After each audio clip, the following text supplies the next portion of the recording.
Bonjour, compte rendu de partie de jeu de rôle aujourd'hui avec la 12e séance de la campagne The Great Northwest pour Deadlands Reloaded. J'avais pris un petit peu de retard que je vais essayer de rattraper dans la semaine qui vient. Vous trouverez les séances précédentes sur le blog et sur la chaîne YouTube bien sûr. Je rappelle aussi qu'à partir depuis la précédente vidéo, en fait, je rajoute pour chaque partie l'enregistrement de la séance à proprement parler, mais là ça va être donc le compte rendu. Donc les inspirations essentielles pour cette séance se trouvent dans la campagne Stone Cold Dead et le scénario Coffin Rock, retravaillé de manière plus personnelle. Tous les joueurs étaient présents qui incarnaient Béatrice Trixie Myers, la Huckster, Danny Lachoppe, le bagarreur, Nicholas D. Wolfhound alias Trinité, le faux prêtre mais vrai pistolero, et enfin Warren D. Weddington, dit Doc Ock, le savant fou. Danny et Warren ont gagné le refuge d'un toit à proximité des bureaux du Crimson Post, le journal de Josh Newcomb, qui sont entourés par des zombies perplexes, qui savent qu'il y a de la viande à l'intérieur, mais ne sont pourtant pas en mesure de s'en repaître. Pour une raison inconnue, les morts-vivants ne peuvent pas s'en prendre aux journalistes. Béatrice et Nicolas, de leur côté, ont préféré rester en dehors du périmètre de la ville de Crimson Bay et surveillent la situation depuis les collines boisées environnantes. Danny s'assure à la cheminée avec une corde et saute sur un bâtiment à proximité, en face de l'imprimerie. Il se rattrape à une fenêtre un étage en dessous et a le temps de voir que des zombies rôdent dans le bâtiment. Mais il se reprend vite et grimpe aussitôt sur le toit avec une grande aisance. Il accroche sa corde à une autre cheminée, ce qui permet à Warren de traverser pour le rejoindre sur le nouveau bâtiment. Il se trouve maintenant en face de la porte arrière des bureaux du Crimson Post, une porte plus large que les autres, car destinée à accueillir les livraisons de papier pour l'imprimerie. Cette porte est ouverte en grand aussi. Danny et Warren peuvent-ils constater que des zombies errent à l'intérieur du bâtiment. Danny ne voit pas Josh Newcomb, mais le hèle à tout hasard. Oui? Mais c'est Mr. Cody. Oh, et en compagnie de ce bon Mr. Huntington. Danny explique que le savant fou est venu chercher son journal. Newcomb va de ce pas lui chercher ça. Il avait parcouru toute la ville à sa recherche, mais sans succès.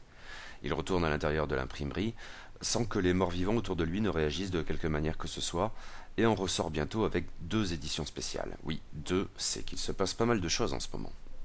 Mais Danny aimerait aussi s'entretenir avec lui, même si le journaliste a du travail, une autre édition spéciale en vue.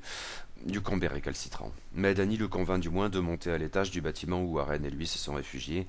Suivi par quelques zombies, le journaliste peut leur tendre les 2 éditions spéciales. Mais Warren n'a de toute façon aucune envie de les lire, et Danny n'en est pas capable. Ce dernier prend cependant le temps d'échanger quelques mots avec Newcomb, qui semble révérer le shérif Russell Drent, et ne pas douter le moins du monde que cet homme à poigne et béni du Seigneur saura rétablir l'ordre dans Crimson Bay. Qu'importe les dénégations de Danny, qui soutient que le shérif ne compte rien faire pour sauver les gens de la blanchisserie. De toute façon, Newcomb publiera sous peu une édition spéciale consacrée à une interview du shérif qui démontrera sans l'ombre d'un doute que Drent est un homme bon, mieux, admirable. Bien sûr, il ne révélera rien du contenu de cette interview avant parution. Quant au fait que les morts-vivants ne s'en prennent pas à lui, il suppose que cela tient à la protection divine. Il n'y a pas d'autre explication rationnelle. Le programme du shérif portant sur la Nouvelle Alliance va dans ce sens. Il a été mis à l'épreuve et a démontré sa valeur. Ces stigmates sont impressionnants, n'est-ce pas? Danny souscrit un abonnement et Josh Newcomb l'assure qu'il fera de son mieux pour lui livrer ses éditions spéciales. D'ici là, il retourne à son travail. Quelle activité, Mazette, quelle activité! Danny et Warren ne s'attardent pas. Le savant fou utilise la corde pour traverser à nouveau vers l'autre toit, tandis que le bagarreur, désireux de conserver sa corde, reproduit ensuite la même manœuvre de saut, mais avec davantage de difficulté. Il ne parvient pas à s'agripper et s'étale par terre. Le choc est douloureux, mais le courage éthylique de Danny lui permet de reprendre sur lui et d'escalader la façade pour retourner à la sécurité du toit. Il leur faut maintenant rejoindre les autres au-delà des limites de la ville. Warren use d'un des feux d'artifice qui lui restait pour attirer les zombies dans une autre direction. Cela leur permet de regagner le niveau de la rue où les morts-vivants sont plus clairsemés. Il en reste cependant qui les repèrent, et ils sont bientôt assez nombreux qui les suivent tandis qu'ils fuient en courant, en direction du cimetière au nord-est de la ville.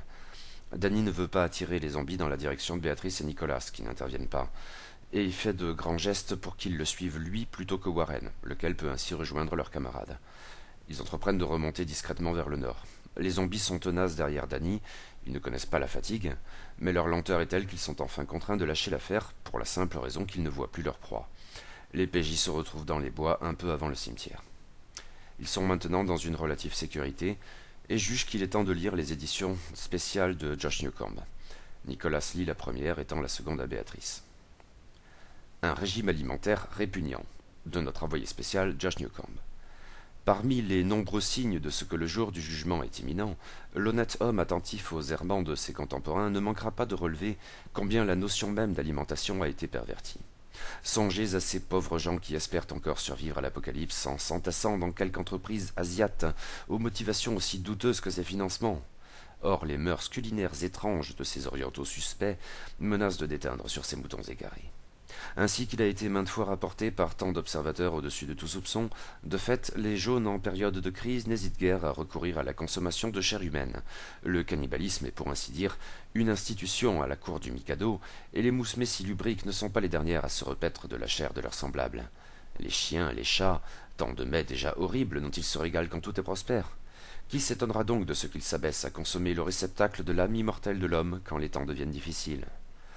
Un de nos informateurs, dont nous tairons le nom afin d'assurer sa protection, a ainsi surpris dans l'usine honteuse un colloque secret entre l'infâme Chuang Chi-Chu et le terrible Kung Kensumi, maître secret des triades de Crimson Bay et héritier des villes secrets de Chambala et d'Agartha.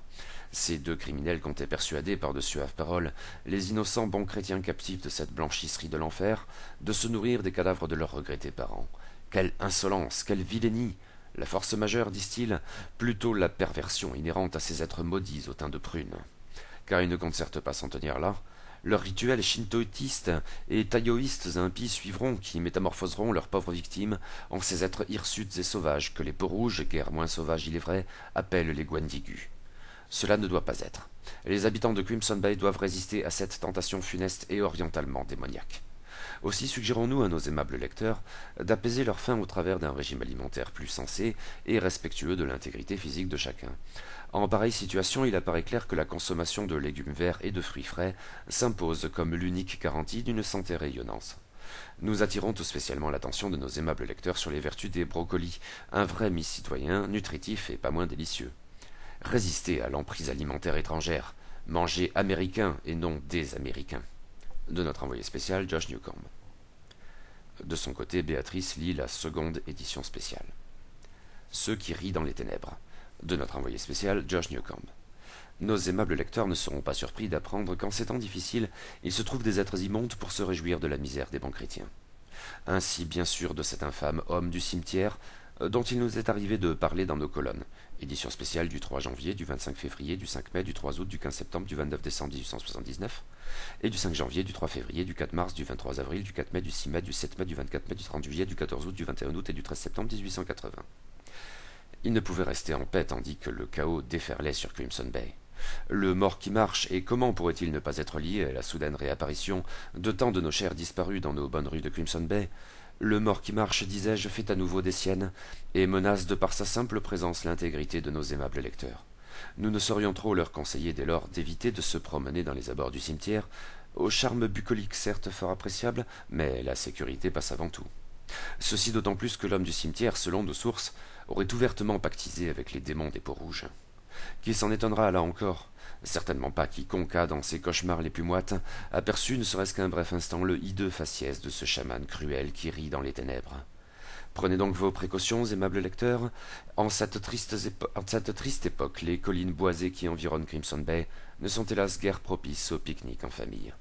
De notre envoyé spécial, Josh Newcomb. La bigoterie haineuse de Josh Newcomb met les PJ quelque peu mal à l'aise. Warren le méprise depuis un bon bout de temps, le personnage l'a extrêmement déçu. Mais peut-être y a-t-il pourtant disséminé dans ses élucubrations bornées et mensongères des choses éventuellement utiles? Il divague beaucoup, mais semble pourtant savoir certaines choses. Peut-être a-t-il déjà vécu ce genre d'événement? Danny se demande même s'il n'en serait pas le responsable. Sans aller jusque-là, Béatrice fait part de ce que l'accointance du journaliste avec le shérif Russell Grant ne lui inspire vraiment pas confiance. En même temps, Danny relève qu'ils sont tout près du cimetière et suppose qu'il pourrait être utile d'y jeter un œil. La Huckster l'approuve. Elle serait curieuse de rencontrer ce mort qui marche. Effectivement, le cimetière est tout proche. Ils y avaient jeté un œil de loin en se rendant au bureau du Crimson Post. Pas de mouvement, mais des signes de passage. La plupart des croix sont en bois, mais deux gros caveaux en pierre se situent aux extrémités ouest et est du cimetière. Celui situé à l'ouest est une sorte de tombe commune, mais l'autre semble au plus familiale, éventuellement individuelle. Les tombes ont toutes été retournées, ou plus exactement elles sont ouvertes car des morts s'en sont extraits.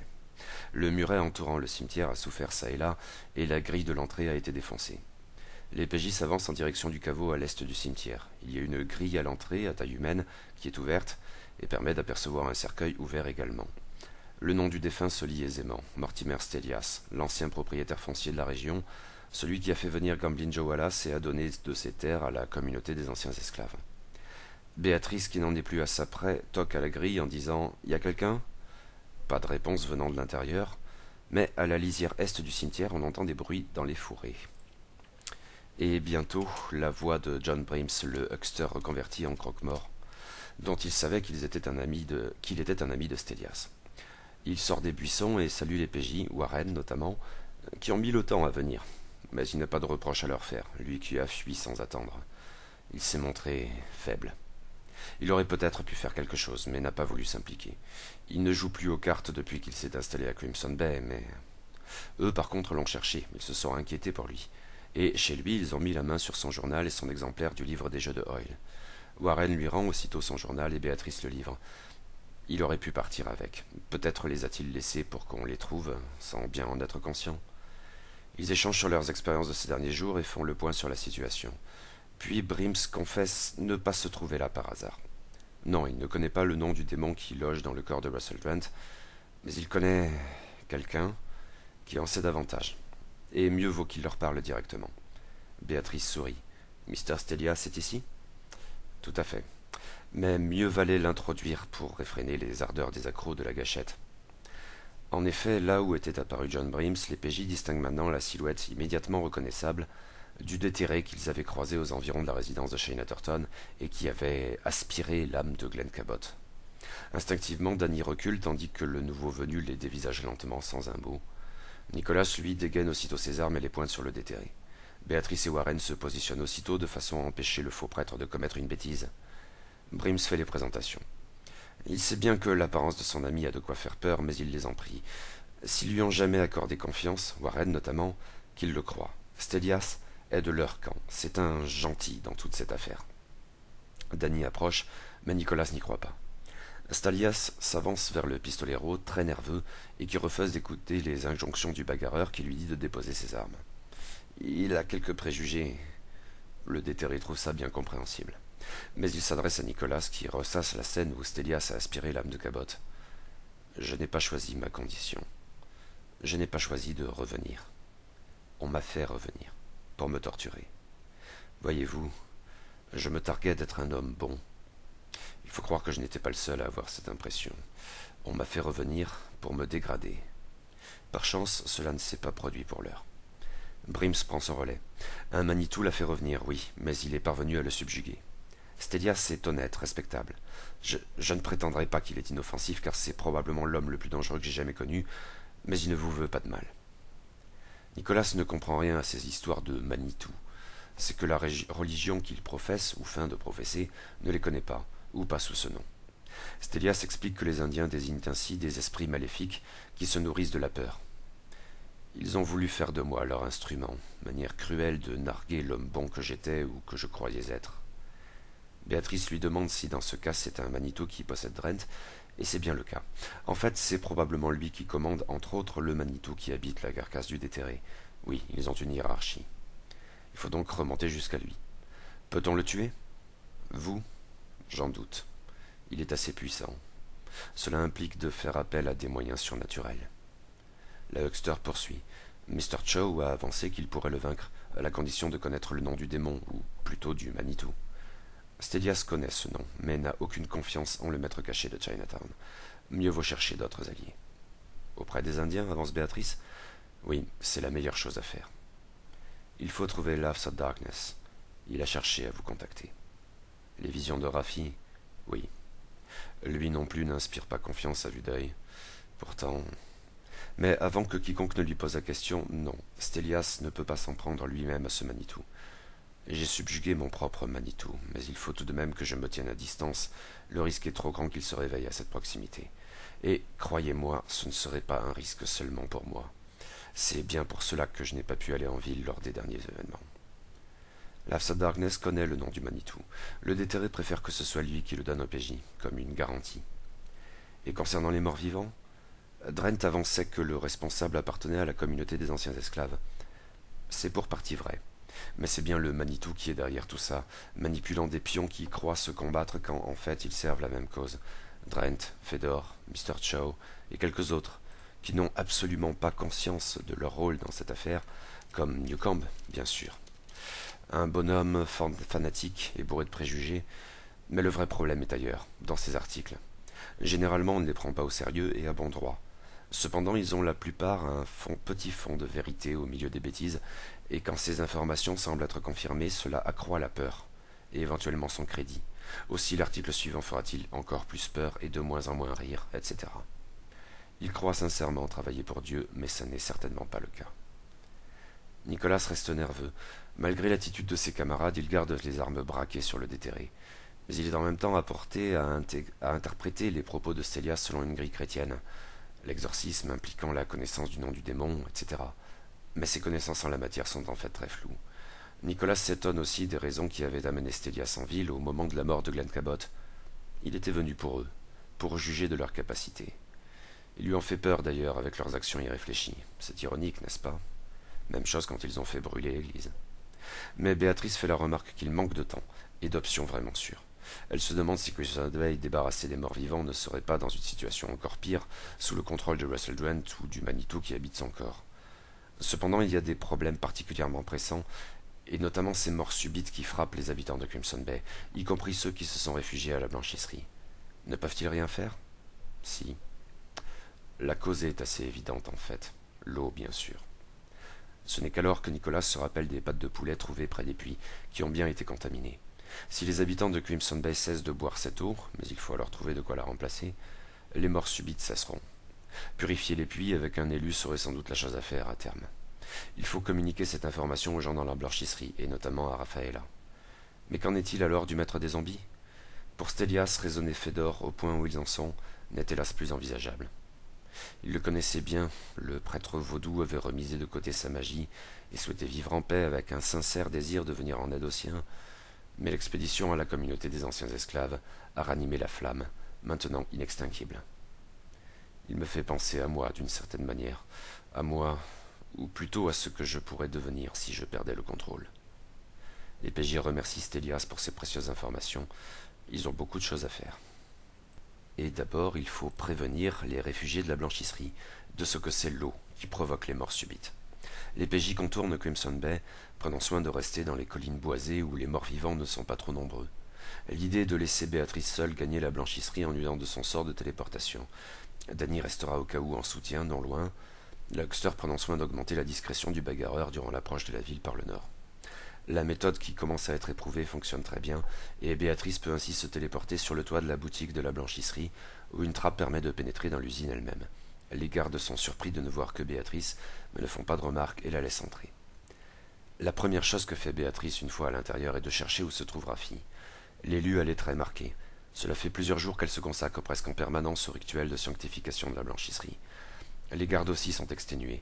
Ils ne parviennent pas à tenir le rythme des morts subites, même s'ils décapitent systématiquement ceux qui viennent à mourir. La population réfugiée est dans un état désespéré, mais c'est l'apathie qui domine, ou le fatalisme. Béatrice explique à son ami ce qui s'est produit depuis qu'ils ont quitté la blanchisserie, notamment le problème de l'eau. En fait, Nicolas avait indiqué à Rafi les pattes de poulet à proximité des puits, et elle s'en veut terriblement de ne plus y avoir repensé depuis leur retour des sources pendant la tempête. Elle culpabilise, à vrai dire. Ce n'est pas le moment. Il faut trouver d'autres sources d'approvisionnement en eau, et plus tard éventuellement trouver comment purifier les puits. Rafi va en parler avec Mr. Chow, qui n'est pas né de la dernière pluie et ne manquera pas de demander à l'élu d'où vient cette soudaine illumination. La Huckster préférerait ne pas mentionner le nom de Mortimer Stélias. Rafi n'aura qu'à évoquer le bref retour de Béatrice, et s'il veut en savoir davantage, qu'elle dise que l'information vient de Josh Newcomb. L'élu est sceptique. Chow ne croira jamais un truc pareil. John Brims, alors, il a permis de recouper les informations. Mais le bon sens devrait suffire à convaincre le maître de Chinatown. Béatrice ne s'attarde pas et rejoint les autres en usant de sa téléportation. Les PJ se retrouvent dans les collines au nord. Ils avaient évoqué l'idée de se rendre à l'usine de munitions de Gamblin Joe Wallace, plus loin au nord, au-delà des sources contaminées. Faire des provisions avec tous ces zombies pourrait être utile. Cependant, les morts vivants en masse environnent tout le grand bâtiment. Ils sont bien trop nombreux et l'usine à la fois trop massive et trop isolée par ailleurs pour mettre en place un quelconque plan de diversion ou user à nouveau de la téléportation de Béatrice, qui consomme beaucoup de points de pouvoir à force. D'autant plus qu'ils ne peuvent pas identifier quelque accès que ce soit. Danny insiste, il cherche à envisager d'autres options, mais il est bien obligé d'admettre enfin qu'approcher davantage de l'usine de munitions serait suicidaire. Le plan est abandonné, et les PJ prennent la direction du point de rendez-vous que leur avait donné Jeff Liston, une petite cabane de pêcheurs sur un petit cap au nord-ouest de la ville. Ils s'y rendent à travers les collines et les bois. Les zombies ne représentent pas une menace ici. Identifier le point de rendez-vous n'est pas un problème, même pour quelqu'un qui ne connaît pas la région. La mer est toujours aussi démontée, mais ce petit cap demeure sûr. La cabane est une misérable bicoque qui prend l'eau, mais il apparaît clairement qu'elle a maintes fois servi de refuge, même si pas récemment a priori. Jeff Liston n'est pas là, les PJ vont l'attendre à l'intérieur. Et se reposer, ils en ont bien besoin. Nicolas monte la garde cependant. Il a l'impression qu'on les observe depuis la lisière de la forêt. Rien de très précis, mais la sensation est tenace. Il en prévient les autres à l'intérieur. Ils vont y jeter un œil de plus près. Le faux prêtre relève bien des traces, de mocassins sans doute. On est suivi par ces putains de peaux rouges. Béatrice lui rappelle qu'ils sont justement censés aller à la rencontre de ces putains de peaux rouges, et que l'idée n'est certainement pas de les flinguer. Ils suivent cependant ces traces très légères et déterminent qu'il y avait au moins 2 individus. Au bout d'un moment, il y a des traces de chevaux non ferrés, toutes fraîches, mais elles disparaissent bientôt en traversant une rivière dans un endroit par ailleurs davantage boisé. Mais Nicolas s'entend alors du bruit venant de derrière eux cette fois. Il n'est pas très inquiet pour une fois. Il suppose qu'il s'agit de Jeff Liston, et c'est bien le cas. Le tenancier du Red Bear se révèle pour le trappeur qu'il a au fond toujours été, avec l'équipement adéquat. Mais il est bardé de plusieurs fusils de chasse, de cordes, etc. Vous avez un peu d'avance, leur dit-il. Ils veulent aller à la rencontre des Red Suns ? Entendu. Mais ils vont d'abord se rendre à la cabane de chasse qu'il a bâtie dans un vallon encaissé de la forêt à quelques kilomètres d'ici. Là-bas, ils pourront parler en toute sécurité. Jeff Liston constate que Nicolas est très nerveux et encore moins sociable que d'habitude. Une petite blague du trappeur sur la foi du faux prêtre suffit pour que ce dernier sorte à nouveau ses armes et le braque. Les autres interviennent, un peu là, mais Liston, pas le moins du monde intimidé, fait la moue. Ah, ça serait bien de pas réagir comme ça avec les Red Suns parce que vous allez vous prendre toute la tribu sur la gueule. Je croyais que vous étiez partis chercher des alliés, pas de nouveaux ennemis. Danny lui apporte son soutien et la situation se décrispe un peu, mais Béatrice suggère que Nicolas reste dans la planque de Liston le temps qu'ils aillent parlementer avec les Indiens. Après 3 ou 4 heures de marche à travers les collines et les forêts, un terrain beau mais chaotique et qui laisse supposer des hivers rigoureux, les PJ atteignent une sorte de petite vallon encaissée, plus sombre, et c'est là que se trouve la cabane de chasse de Jeff Liston. Rien à voir avec la cabane de pêcheur. C'est un endroit certes pas énorme, mais où on peut vivre dans un certain confort et en sécurité. Fatigués, ils prennent tous le temps de se reposer avant de partir à la rencontre des Red Suns. Nicolas va se plier à la suggestion de Béatrice, même si elle essaye une dernière fois de le raisonner en vain. Il va rester ici le temps que les autres trouvent les Indiens, qu'il ne porte vraiment pas dans son cœur, et l'idée de s'allier avec eux lui déplaît foncièrement. Les trouver par ailleurs ne sera pas forcément si évident, à supposer même qu'il y ait encore quelque chose à trouver. Les Red Suns sont nomades, et la forêt n'est pas l'endroit le plus indiqué pour suivre leurs traces. Mais le trappeur a une vague idée de là où il pourrait se trouver, vers le nord-est, à une distance plus que raisonnable de Crimson Bay. Ça sera au moins un point de départ. Guidés par Jeff Liston, les PJ, à l'exception donc de Nicolas, s'enfoncent à nouveau dans la forêt. Le trappeur est compétent dans sa partie, ses intuitions s'avèrent fondées. Danny a régulièrement la sensation d'être épié, et si Liston n'en fait pas état, il comprend qu'il s'en rend compte lui aussi. Le bagarreur suppose en fait qu'il y a une sorte de pacte entre le trappeur et les Indiens. Il ne les interpellera pas, il faudra qu'il trouve le campement par ses propres moyens. Et c'est bien ce qui se produit après 5 ou 6 heures de marche. Le campement occupe la quasi-totalité d'une clairière, et il y règne une certaine agitation. Les Red Suns ne font rien pour empêcher les PJ de pénétrer dans le village, mais au centre du campement, toute la tribu, ou presque, est rassemblée en un cercle à proximité du tipi un peu plus vaste que les autres, dont ils supposent qu'il est celui du chef de la tribu. Liston leur a dit qu'il s'appelait Lone Oak. Et pas Proud Horse comme dans l'enregistrement, j'avais égaré mes notes, pardon. Le trappeur est un peu inquiet, mais suppose qu'il leur faut bien approcher.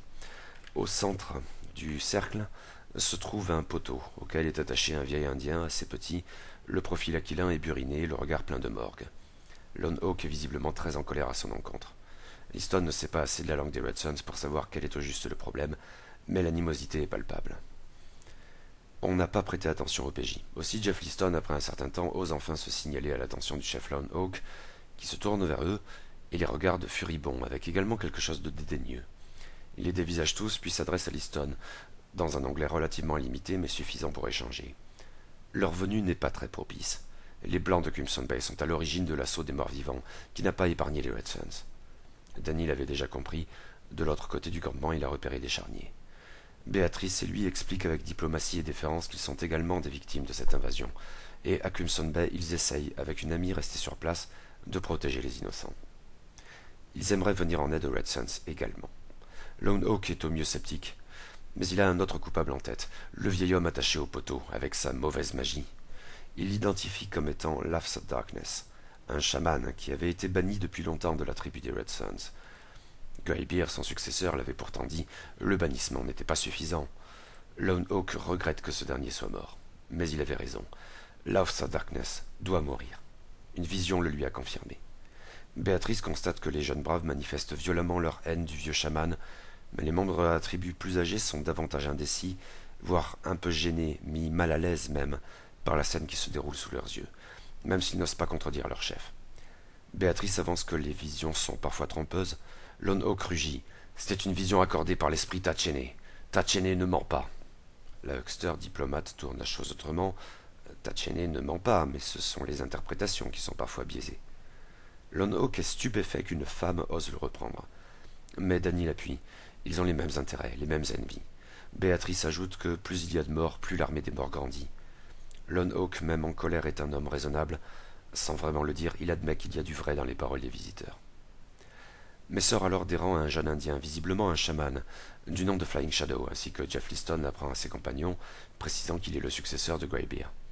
Il s'était fait discret jusqu'alors, mais voir Lone Oak flancher, ne serait-ce qu'un tout petit peu, l'incite à prendre la parole, dans la langue des Red Suns. Les PJ n'y comprennent rien, mais comprennent sans peine que le nouvel intervenant alimente la colère de Lone Oak à l'encontre de Laughs of Darkness. Liston n'est pas en mesure de traduire ses propos, mais le jeune chaman semble évoquer la guerre de Raven, et le trappeur n'a aucune idée de ce que cela signifie. Danny demande à Jeff Liston si les Red Suns n'auraient pas une tradition qu'il pourrait utiliser pour sauver la vie de Laughs of Darkness. Liston hésite, mais suppose qu'une sorte de duel judiciaire pourrait faire l'affaire, s'il n'emploie pas ce terme. Il faudrait que Danny se porte champion pour Laughs of Darkness contre un champion de Lone Oak ou de Flying Shadow. C'est vraiment ce qu'il veut? Or, la discussion entre le chef indien et son jeune chaman est de plus en plus vive. Puis ce dernier tourne le dos à son chef dans un geste plein de mépris, dégaine son tomahawk et s'avance vers la Laughs of Darkness, dont le regard reste fier. Danny intervient. C'est le moment, pas le choix. Le bagarreur se place entre le jeune chaman et son vieux prédécesseur, et Liston fait part de son défi à un Lone Oak furieux contre Flying Shadow. Ça se joue à peu de choses, mais le chef, visiblement désireux de rétablir son autorité, accède à la demande de Danny et ordonne à Flying Shadow de choisir un champion. Le chaman a de la sorte les mains liées. Il désigne un jeune brave de la tribu, une vraie montagne. Danny engloutit du whisky pour se mettre en condition. Discrètement, Béatrice offre d'user de sa magie pour lui donner un avantage, mais Danny refuse. Le risque serait trop grand qu'on le détecte. Vaincre ce brave est de toute façon dans ses cordes. Tout le monde fait cercle autour d'eux. Ils ont droit à leurs armes, Tomahawk pour le brave, Gourdin pour le bagarreur.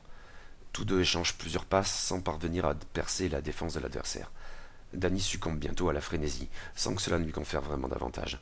Le brave le nargue, mais sans se montrer plus efficace, et il est bientôt contraint de reculer et de se montrer plus prudent, après avoir été un tantinet secoué par un coup inattendu. Cependant, une maladresse du bagarreur lui permet enfin de lui asséner un violent coup à la tête, et Danny s'écroule. Mais Béatrice intervient. Elle n'en est pas tout à fait sûre, mais elle pense que Flying Shadow a fait exactement ce qu'elle avait envisagé de faire. Le chaman a aidé magiquement son champion. Avec un aplomb singulier, alors même que le brave triomphant semble s'apprêter à achever Danny, la huckster dénonce la tricherie à Lone Oak et aux anciens. Est-ce cela ce qu'ils appellent de la bonne magie? Or le chef lui-même avait quelques doutes concernant le caractère loyal du combat. Il intervient pour empêcher le brave d'achever Danny, et sa colère à l'encontre de l'arrogant Flying Shadow le rend réceptif à la plainte de Béatrice. Pendant ce temps, dans la cabane de Jeff Liston, Nicholas ne tient pas en place. Il fait plusieurs rondes dans les avirons à l'affût d'Indiens qui le surveilleraient. La sensation devient bientôt une conviction. Oui, il y a quelque chose dans les bois aux alentours. Mais pas des Indiens. Quelque chose d'autre, quelque chose de bien pire. Il retourne à l'intérieur de la cabane et barricade la porte d'entrée ainsi que la fenêtre à côté. Il se pose sur une chaise à côté de la cheminée et dégaine ses armes fétiches, le père et le fils. Bientôt il y a des bruits dehors. Des pas? Non, plutôt le vent, mais un vent très particulier. Le souffle s'accroît qui réveille de mauvais souvenirs, et dans l'interstice en dessous de la porte, un vent de sable rouge s'insinue dans la cabane. À suivre.